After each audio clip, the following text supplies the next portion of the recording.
So the State Department said yesterday we'll temporarily suspend the processing of immigrant visas for citizens of 75 countries,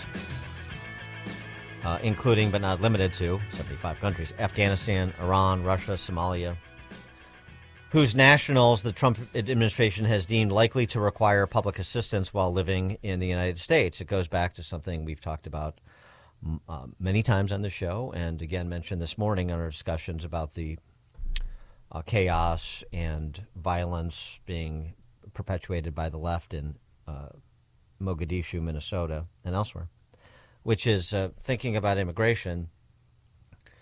How about two basic criteria and, some individualized vetting for this? Will you be self-sufficient, and will you assimilate? Is your intention to assimilate, and is your intention to work and be self-sufficient? Then we can start having conversations about adding people to this country that will add greatness to this country. It seems fairly straightforward, although, of course, it evades the left engaged in the demagoguery we heard from Tim Walz and AOC and others this morning. For more on the topic, we're pleased to be joined by Mignon Houston, who is a deputy spokesman for the Department of State, the State Department. Mignon Houston, thanks so much for joining us. Appreciate it. It's great to be here. Thank you for having me. So tell us the thinking behind the pause that was announced, and also, if you could, provide some color on the extended, enhanced vetting that is going to be undertaken by the State Department going forward. Well, look, just as you mentioned, President Trump has made very clear that immigrants must be financially self-sufficient. We have seen for far too long a visa system that has been abused, taxpayer dollars are taken advantage of, and honestly, the United States has one of the most generous immigration systems in the world, but it only works if laws are enforced. And so what you're seeing here is a number of initiatives that this administration, through decisive action, has taken to really ensure that U.S. national security is defended, is protected. We have expanded vetting for student visas.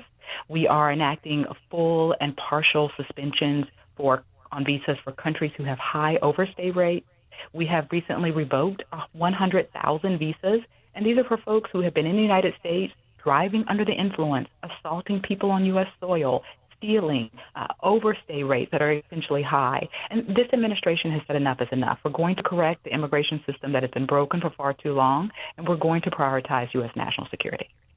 And it sounds to me, and this is important because the criticisms that will come from the left about this being, racist, race-based countries, Central European and Northern European countries at the expense of countries with high populations of brown and black people. But what it sounds to me like you're saying is, here are the standards we're applying to every country, and whoever doesn't meet these standards, regardless of the demographics of the country, is going to be under enhanced scrutiny or be provided less access. It's based on conduct, not anything else.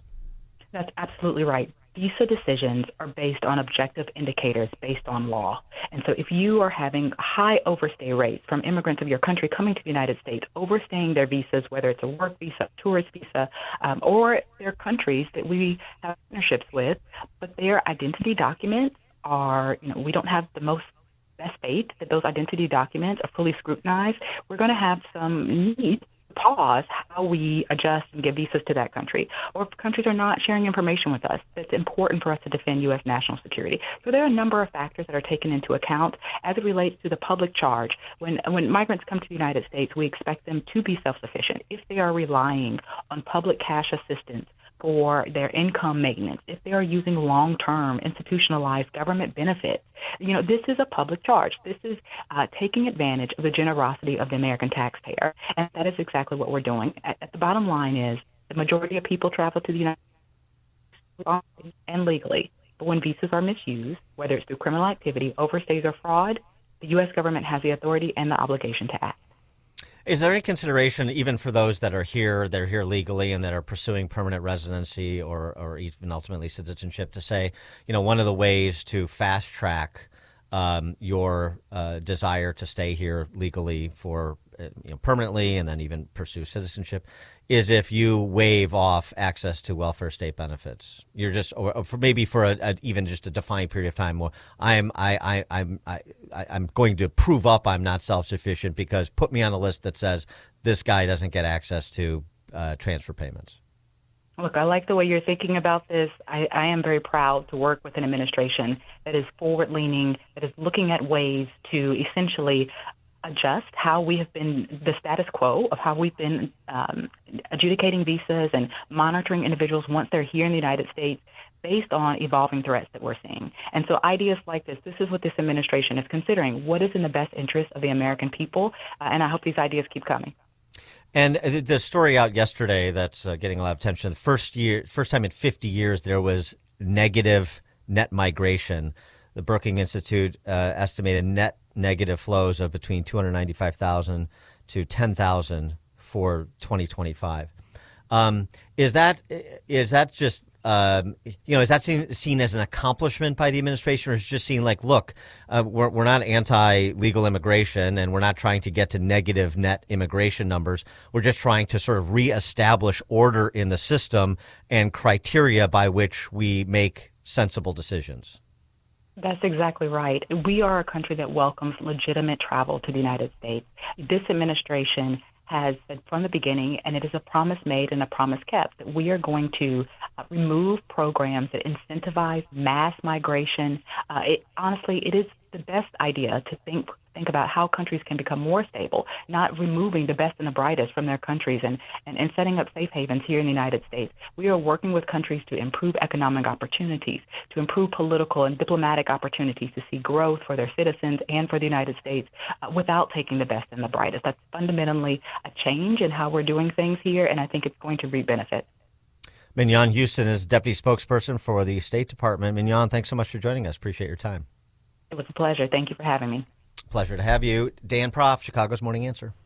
Hear about the big stories of the day, then talk about them right here on Chicago's Morning Answer on AM 560.